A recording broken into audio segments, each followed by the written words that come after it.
কখনো আমাদের সৌরজগতে, কখনো বাইরে কোথাও বিন্দুমাত্র ইতিবাচক কিছু প্রতীকের হদিশ মিললেও শেষটা যেন শূন্য। জল, হাওয়া, অক্সিজেন, হাইড্রোজেন সমৃদ্ধ আরও একটি গ্রহের অবস্থান প্রায় অসম্ভব। কিন্তু এত হতাশার মাঝেও কেমব্রিজ বিশ্ববিদ্যালয়ের একদল গবেষক ফের আলোর সন্ধান পেয়েছেন। তাদের দাবি, সৌরজগতের বাইরে থাকা একটি গ্রহ আশা দেখিয়েছে, সেখানে প্রাণ ধারণের সম্ভাবনা রয়েছে। এই দাবি কতটা সত্য তার জন্য আরও 1-2 বছরের অপেক্ষা করতে হবে। তবে বিজ্ঞানীরা জানিয়েছেন গ্রহের নাম K2-18b। অন্য এক সৌরজগতের অন্তর্গত এই গ্রহটি আমাদের পৃথিবী থেকে অনেক অনেক দূরে অবস্থিত।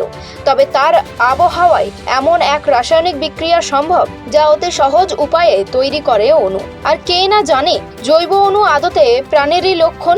নাসার জেমস ওয়েব টেলিস্কোপের মাধ্যমে K2-18b এর অস্তিত্ব চোখে পড়েছে কেমব্রিজের একদল বিজ্ঞানীর।